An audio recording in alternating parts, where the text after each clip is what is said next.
मणिपुर में कैसे हावी हुआ राष्ट्रवाद। रोजगार भी है हिंसा की एक वजह।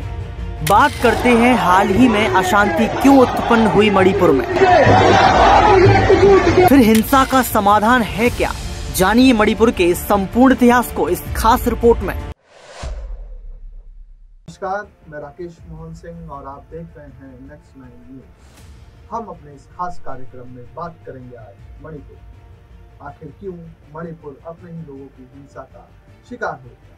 हर पहलू पर होगी बात और समझने की कोशिश करेंगे कि आखिर मणिपुर का गुनहगार कौन है। क्या मणिपुर का सही से विलय नहीं हुआ, उग्रवादी संगठनों के साथ सही से बात नहीं हुई, या फिर राजनीति के अपने हित है मणिपुर की स्थिति को अशांत बनाए रखने में।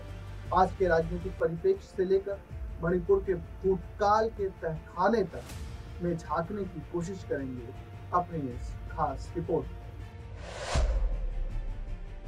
तो बातचीत का सिलसिला शुरू करते हैं और सबसे पहले बात करते हैं मणिपुर के जातीय संरचना। मणिपुर राज्य एक फुटबॉल स्टेडियम की तरह है, जिसके मध्य में इम्फाल घाटी खेल के मैदान का प्रतिनिधित्व करती है और आसपास की पहाड़ियां गैलरी है। घाटी, जिसमें मणिपुर का लगभग 10% भूभाग शामिल है, उसमें गैर जनजातीय मीतेई समुदाय का प्रभुत्व है, जो राज्य की 64% से अधिक आबादी का भी निर्माण करती है और राज्य के कुल 60 विधानसभा सदस्यों में से 40 मीतेई समुदाय से आते हैं। राज्य के 90% भौगोलिक क्षेत्र का निर्माण करने वाली पहाड़ियों में 35% से अधिक दर्जा प्राप्त जनजातियों का निवास है, लेकिन वह विधानसभा में केवल 20 विधायक ही भेजते हैं, जबकि अधिकांश मीतेई हिंदू हैं। उनके बाद आबादी में सबसे बड़ी हिस्सेदारी मुस्लिम समुदाय की है। 33 दर्जा प्राप्त जनजातियां, जिन्हें मोटे तौर पर कोई भी नगा जनजाति और कोई भी कुकी जनजाति के रूप में वर्गीकृत किया गया है। मुख्यतः ये जो जातियां हैं, कुकी और नागा, उसमें ईसाई धर्म को मानने वाले लोग हैं। अब बात करते हैं कि एसटी दर्जे की मांग के समर्थन में मीतेई समुदाय का क्या तर्क है, जो कि मणिपुर में चल रहे हिंसा का मुख्य कारक माना जा रहा है। मीतेई लोगों के लिए एसटी दर्जे की मांग वर्ष 2012 में मणिपुर अनुसूचित जनजाति मांग समिति, यानी इसके इंग्लिश में अगर समझे तो इसे इस तरह कहा जाएगा, scheduled tribe demand committee of Manipur द्वारा शुरू की गई। वर्ष 1949 में आपको लिए चलते हैं। वर्ष 1949 में भारत संघ में राज्य के विलय से पहले मीतेई को जनजाति के रूप में मान्यता प्राप्त थी, जो मीतेई समुदाय के लोगों का आज कहना है। मीतेई समुदाय मानता है कि एसटी का दर्जा समुदाय को संरक्षित करने और उनकी पैतृक भूमि, परंपरा, संस्कृति एवं की रक्षा के लिए आवश्यक है। अब वर्ष 1972 में चलिए। वर्ष 1972 में केंद्र शासित प्रदेश मणिपुर को भारत का 19वां राज्य बनाया गया। मीतेई समुदाय का मानना है कि उन्हें बाहरी लोगों के विरुद्ध संवैधानिक सुरक्षा उपायों की आवश्यकता है। जहां राज्य के पहाड़ी क्षेत्र है, वहां पर जहां राज्य के पहाड़ी क्षेत्रों से उन्हें तो प्रतिबंधित रखा गया। मतलब समझिए कि जो मीतेई समुदाय 1949 से पहले पहाड़ी क्षेत्रों में खुले रूप से आ जा सकता था, रह सकता था, 1972 के बाद वहां उन्हें प्रतिबंधित कर दिया गया। अब वहां वो जा नहीं सकते, लेकिन वहां के जनजातीय लोग सिकुड़ती जा रही इम्फाल घाटी में भूमि खरीद सकते हैं। अब इसको कुछ इस तरीके से समझिए कि मीतेई जो समुदाय है 1972 के बाद घाटी में आ गया इम्फाल, और जो जनजातीय समुदाय है 35%, वो अभी भी पहाड़ी में है, लेकिन जो पहाड़ में रहने वाला जनजातीय समुदाय है वो घाटी में जमीन खरीद सकता है। यानी जमीन दबाव भी हिंसा का एक मुख्य कारक है। अब यहाँ से आगे की कहानी समझिए। मीतेई समुदाय यह आशंका रखता है कि वृहत नगा निगम का सृजन मणिपुर के भौगोलिक क्षेत्र को कम कर देगा। उनके अनुसार मीतेई समुदाय धीरे धीरे अपनी पैतृक भूमि में हाशिए पर पहुंचता जा रहा है। वर्ष 1951 में उनकी आबादी मणिपुर की कुल आबादी का 59% थी, जो वर्ष 2011 की जनगणना के आंकड़ों के अनुसार घटकर 44% रह गए, यानी आधे से भी कम। अब मणिपुर में एक और पहलू है, वो पहलू है राष्ट्रवाद का पहलू। तो इसमें देखते हैं कि मणिपुर में जो कि एक 33 लाख लोगों का राज्य हुआ करता था, वहां पर उत्तर भारत जैसी परिस्थितियां कैसे उत्पन्न हुई और कैसे मणिपुर में राष्ट्रवाद हावी हुआ। नगा और कुकी आंदोलनों के दौरान भी मैतेई राष्ट्रवाद को हवा दी गई। 1970 के दशक से जनसंख्यिकी परिवर्तन और पारंपरिक मैतेई क्षेत्रों के सिकुड़ने पर चिंताएं उभरने लगी। यानी 1970 में आते आते मैतेई समुदाय सिकुड़ता जा रहा था, यानी उनकी जमीन कम होती जा रही थी। वर्ष 2006 से 2000 अवधि, यानी वर्ष 2006 से 2012 की अवधि में बाहरी लोगों को रोकने के लिए मणिपुर में इनर लाइन परमिट की मांग थी, जो अभी नागालैंड के कुछ हिस्सों में है। म्यांमार के साथ मणिपुर की पारगम्य सीमा पर कुकी जोमी लोगों की, ये भी एक तरह की जनजाति है, कुकी जोमी लोगों की मुक्त आवाजाही ने जनसंख्यिकी परिवर्तन के भय को हवा दी।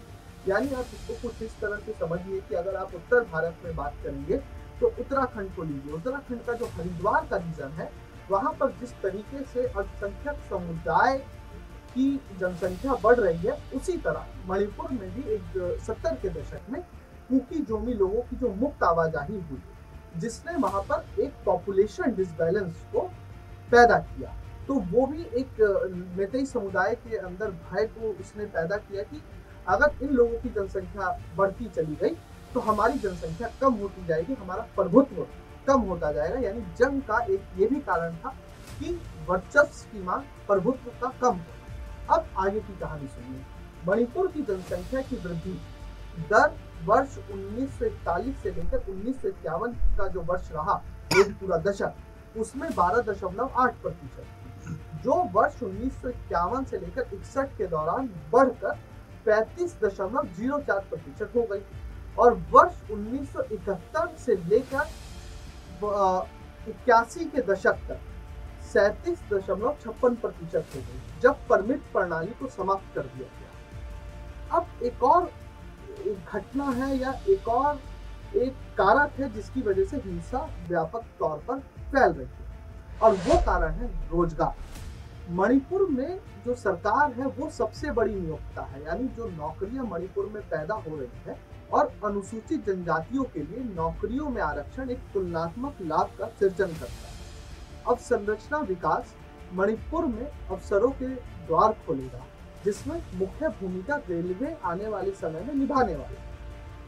इस कारण ने भी मैतेई समुदाय और कुकी समुदाय के बीच असुरक्षा की भावना को बढ़ा दिया, जो कि हिंसा के तौर पर वर्तमान समय में देखा। अब बात करते हैं कि आखिर क्यों जनजातीय समुदाय मैतेई को एसटी दर्जा देने का विरोध कर रहा है, तो जो मैतेई पहले खुद जनजातीय समुदाय का एक अभिन्न अंग हुआ करते थे।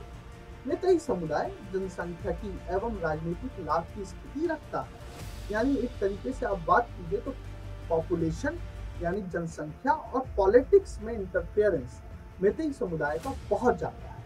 और एकेडमिकली भी, यानी आप अकादमिक रूप से भी देखें तो मैतेई समुदाय ज्यादा उन्नत है, ज्यादा प्रभावशाली है। मैतेई को एसटी का दर्जा मिलने से उनके लिए नौकरी के अवसरों की हानि होगी। कुकी समुदाय, खास तौर पर नागा की बात बाद में करेंगे, खास तौर पर अगर हम कुकी समुदाय को देखें तो कुकी समुदाय को लगता है कि मैतेई पहले से ही प्रभुत्व वर्ग है, विकसित वर्ग। अगर उन्हें भी एसटी का दर्जा मिलता है तो नौकरियों में आरक्षण उन्हें भी मिलेगा, जिससे कुकी समुदाय के लिए अवसर कम हो जाएंगे, नौकरी के अवसरों की उन्हें हानि होगी।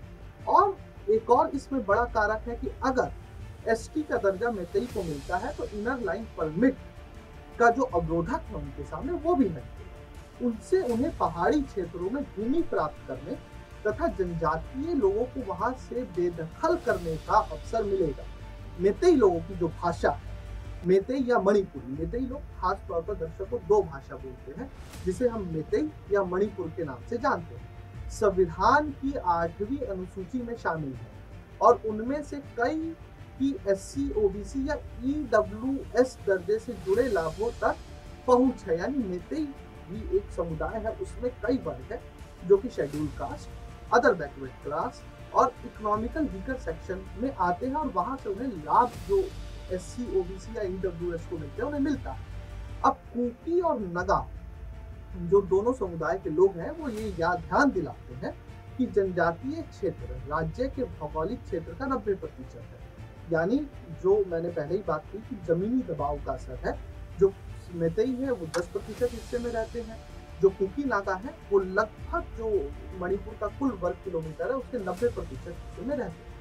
लेकिन इसके बजट और विकास कार्यों का बड़ा अंश मेतेई बहुल इम्फाल घाटी पर केंद्रित रहता है। यानी जो कुकी और नागा समुदाय को लगता है, जो अभी तक की हिंसा से बातें निकल के आ रही हैं, कि 90% इलाके में वो रहते हैं, 90% जो मणिपुर का हिस्सा है वहां पर बजट का ज्यादा हिस्सा खर्च ना करके जहां मेतेई कंसंट्रेटेड पॉपुलेशन है, जहाँ पे मेतेई लोग ज्यादा है, वहां पर बजट का बड़ा हिस्सा खर्च किया जाता है। ये भी एक कारण है कि जो हिंसा फैल रही है। अब बात करते हैं कि जो एक मुख्य कारक शुरुआती समय में निकल के आया कि मणिपुर हाईकोर्ट की वो टिप्पणी कि सरकार क्या कोई ऐसी व्यवस्था कर सकती है जिससे मेतेई समुदाय को भी ST वर्ग में डाला जा सके, यानी ST सूची में शामिल किया जा सके। तो हम इस पे भी बात कर लेते हैं कि सरकार किसी समुदाय को ST सूची में कैसे शामिल करती है, यानी उसकी प्रक्रिया क्या है और क्या उस प्रक्रिया के होने तक ये हिंसा रुकनी नहीं चाहिए।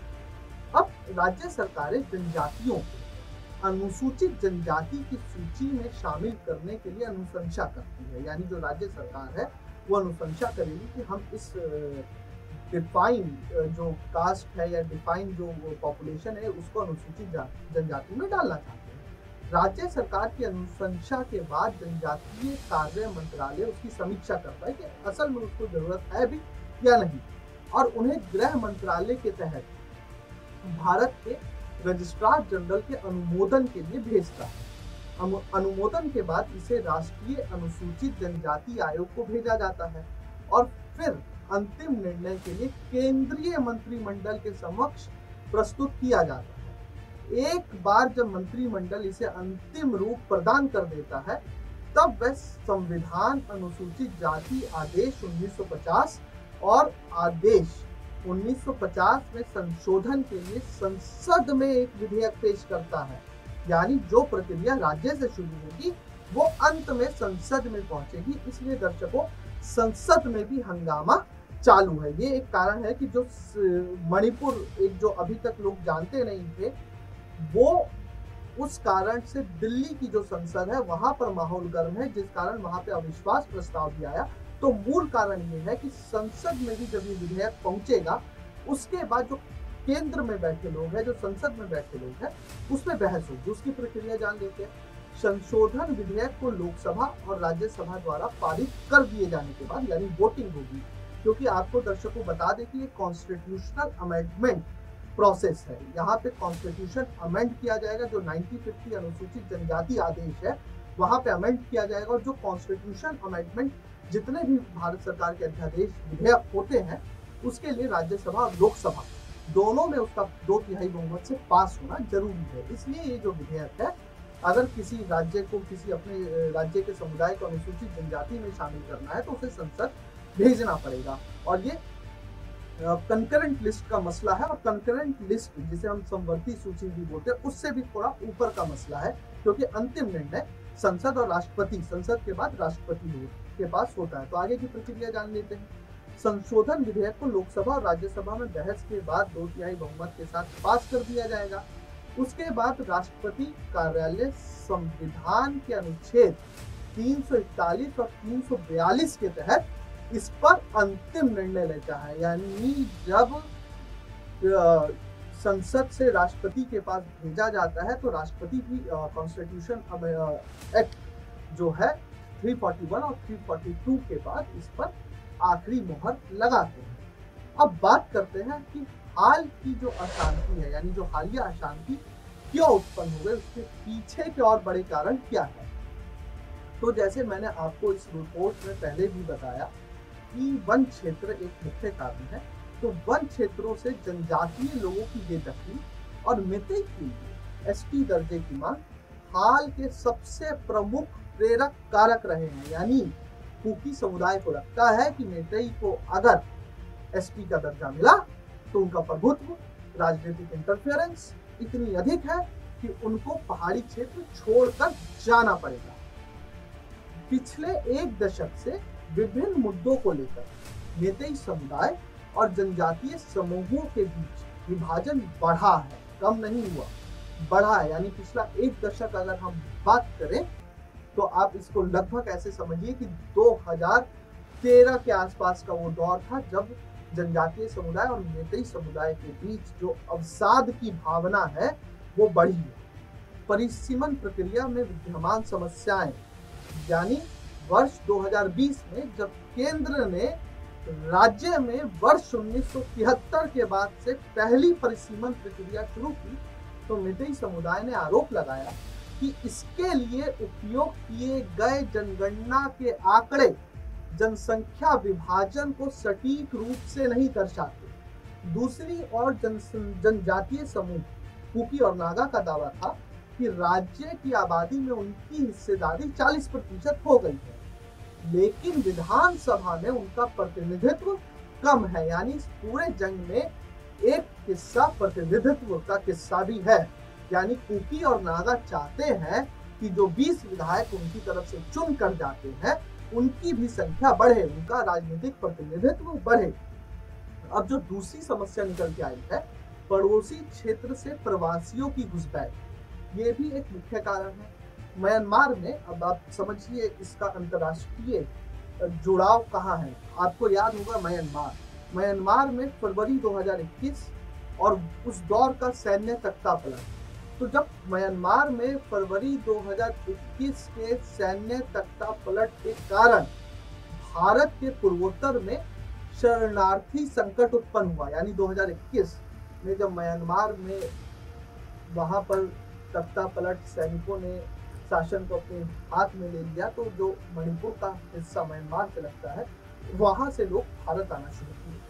मितई नेताओं ने आरोप लगाया है कि चूरा चांदपुर जिले में अचानक गांवों की बाढ़ आ गई। अब हिंसा का एक और कारण है, वो है नशीले पदार्थ, यानी मणिपुर घाटी तक नशीले पदार्थ पहुंचे कैसे। तो कुछ जनजाति समुदाय जो है वो निहित स्वार्थों के कारण नशीले पदार्थों के विरुद्ध सरकार के सघन अभियान को विफल करने का प्रयास कर रहे हैं। सरकार ने अभी मणिपुर में जो असंवैधानिक या इलीगल तौर पर नशे का उत्पादन हो रहा है, तो कुछ जनजातीय समुदाय उस सरकार के कार्य या योजनाओं को विफल करने के लिए आंदोलन कर रहे हैं। अफीम के खेतों को नष्ट करने के साथ नशा विरोधी अभियान शुरू किया गया था सरकार की तरफ से। मणिपुर के कुकी जोमी समुदाय से संबंधित अवैध अप्रवासी, आप लोग बार बार सुन रहे होंगे कि कुकी समुदाय और मितई में जंग है, लेकिन मितई और कुकी में जंग नहीं है।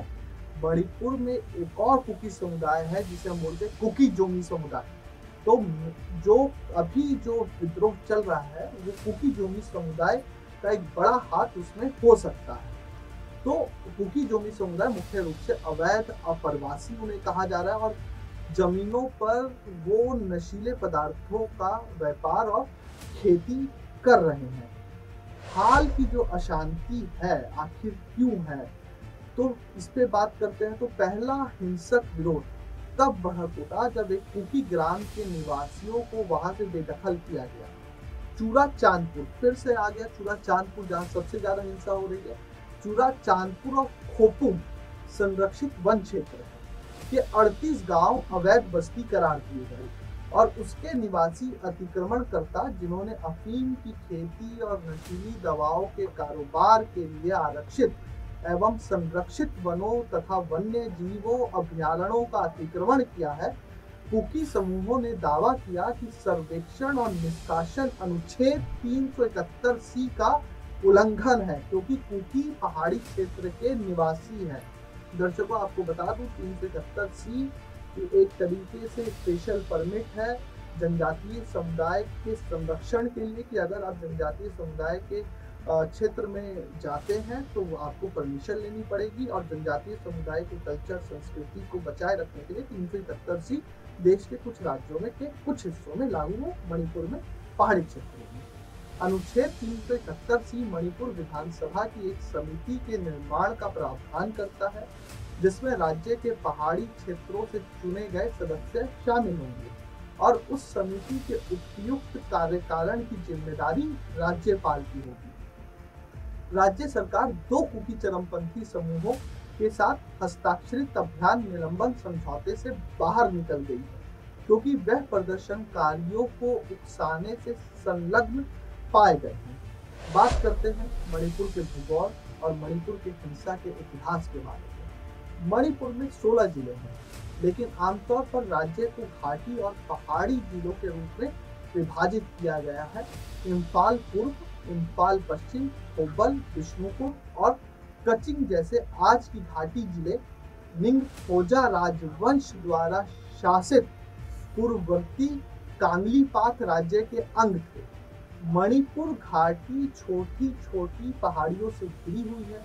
इन पहाड़ी क्षेत्रों में 15 नगा जनजातियों और 3 कुकी, मिजो, जोमी समूह, जिसमें कुकी, थाड़ो, राम, पेई, रेफई और जू समुदाय शामिल है, के लोगों का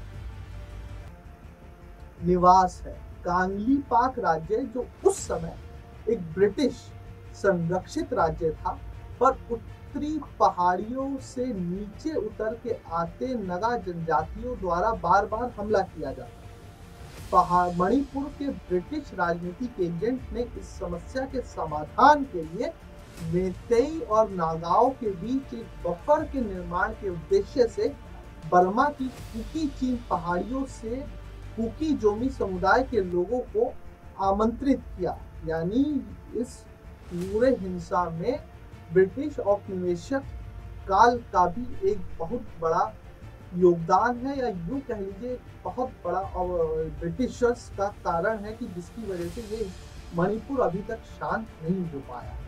कुकी भी नगाओं की तरह उग्र हिंसक योद्धा थे। महाराजा ने उन्हें पहाड़ियों के किनारे बसने के लिए भूमि दी, जहां वह निचली इम्फाल घाटी के लिए ढाल के रूप में कार्य कर सकते।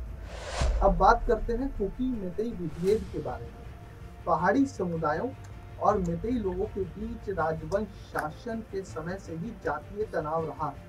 1950 के दशक में स्वतंत्रता के लिए चले नगा आंदोलन ने मेतेई और कुकी जोमी समुदायों में विद्रोह को जन्म दिया।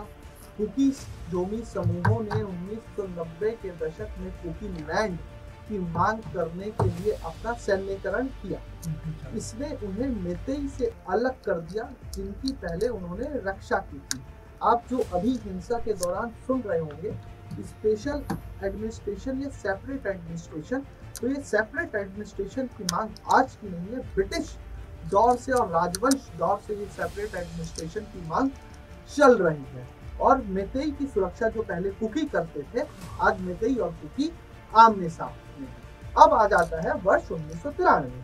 वर्ष 1993 में हिंदू मेतेई लोगों का मुसलमान पंगलों से संघर्ष हुआ। उस दौरान जनजातीय नागाओं और कुकियों के बीच भी हिंसक संघर्ष हुआ, जहां नागाओं द्वारा एक ही दिन में 100 से अधिक कुकियों के नरसंहार की घटना हुई और हजारों कुकियों को उनकी जमीन से खदेड़ दिया गया। अब बात करते हैं तो हिंसा में सबसे ज्यादा प्रभावित जिला है जिला चूरा चांदपुर, जहां सबसे अधिक हिंसा भड़की। कुकी जोमी बहुल चूरा चांदपुर, जो म्यांमार का सीमावर्ती जिला है। बार बार आप इस बात को सुन भी रहे होंगे कि म्यांमार से लोग आ रहे हैं। म्यांमार के माइग्रेशंस और इमिग्रेंट्स, इलीगल इमिग्रेंट्स की वजह से हिंसा हो रही है कि बहुसंख्यक आबादी ईसाई। ये देश का निर्धनतम जिला है, यानी सबसे गरीब जिला है चूरा चांदपुर। वर्ष 2006 में पंचायती राज मंत्रालय की रिपोर्ट के अनुसार और अभी भी अत्यंत निर्धन बना हुआ है। वर्ष 2015 में जिस तरह घाटी के मेतेई लोगों ने इम्फाल शहर में ILP की मांग करते हुए विरोध प्रदर्शन किया था, वैसा ही तीव्र विरोध प्रदर्शन चूड़ाचांदपुर में इस मांग और नए कानूनों के प्रवेश के विरोध में किया गया था। अब बात करते हैं कि हिंसा का समाधान क्या। विभिन्न समितियों द्वारा दी गई अनुशंसाओं के अनुसार ST दर्जे मेतेई के लिए के मानदंड का मूल्यांकन करने की आवश्यकता है। जैसे लोकूर समिति वर्ष 1965 में बनी और लोकूर समिति ने पहचाना और 5 मानदंडों की अनुशंसा की थी: आदिम लक्षण, विशिष्ट संस्कृति, भौगोलिक अलगाव, बड़े पैमाने पर समुदाय के साथ संपर्क का संकोच और पिछड़ापन। गुड़िया आयोग ने जनजातीय भूमि एवं वन, स्वास्थ्य एवं शिक्षा, पंचायतों के कार्यकरण और जनजातीय महिलाओं की स्थिति जैसे 5वीं अनुसूची को कई विषयों पर ध्यान केंद्रित किया। यानी संविधान की जो 5वीं अनुसूची है उसके कई विषयों पर ध्यान केंद्रित किया गया।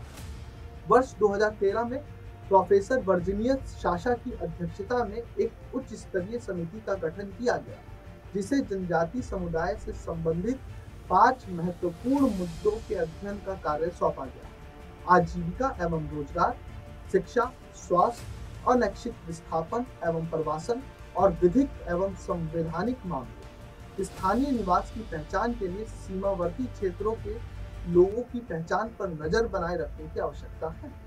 क्षेत्र में शांति बनाए रखने के लिए स्थानीय विद्रोही समूह के साथ शांति समझौते पर हस्ताक्षर करना भी उपयुक्त कदम होगा। हालांकि इसमें एक तरीके से एक्सेप्शन है, एक तरीके से समझ लीजिए कि पहले भी ये हुआ है 1990, 70, 73, 93, लेकिन बार बार विद्रोही 2008 में भी 22 अगस्त 2008 को भी विद्रोही समूहों के साथ हस्ताक्षर हुए। लेकिन एक अवसाद ये है, एक तरीके से अपवाद भी समझिए, कि विद्रोही समूह हस्ताक्षर तो करते हैं सरकार के साथ, लेकिन नाम बदलकर फिर से मांगों के लिए संघर्ष शुरू कर देते हैं। विवादास्पद सशस्त्र बल, यानी जिसे हम आम भाषा में AFSPA बोलते हैं, 1958 का निरंसन क्षेत्र में मानव अधिकारों की स्थिति में सुधार के लिए आवश्यक है। सरकार को यह सुनिश्चित करना चाहिए कि कानूनी व्यवस्था निष्पक्ष एवं पारदर्शी है और होनी भी चाहिए, ताकि सुरक्षा बलों द्वारा शक्ति के दुरुपयोग को रोका जा सके। सरकार को क्षेत्र के लोगों में स्वामित्व और अपनेपन की भावना को बढ़ावा देने के लिए निर्णय लेने की प्रक्रिया में उनकी भागीदारी को प्रोत्साहित भी करना चाहिए। ये मणिपुर का अभी तक हालिया विवरण। क्या कारण रहे हिंसा के और क्या समाधान हो सकते हैं, और क्या वाकई ही मेतेई और कुकी लोगों की हिंसा है, या मेतेई और कुकी जोमी लोग जो म्यांमार से आए उनके बीच का ये विद्रोह है। सरकार आने वाले समय में क्या कदम उठाएगी, ये भी भविष्य के गर्भ में है। और क्या तमाम आयोगों की अनुशंसा के बाद मेतेई समुदाय को ST का दर्जा मिलेगा और राष्ट्रवाद हावी रहेगा मणिपुर पर, ये आने वाला समय बताएगा। तब तक बने रहिए नेक्स्ट 9 न्यूज के साथ। धन्यवाद।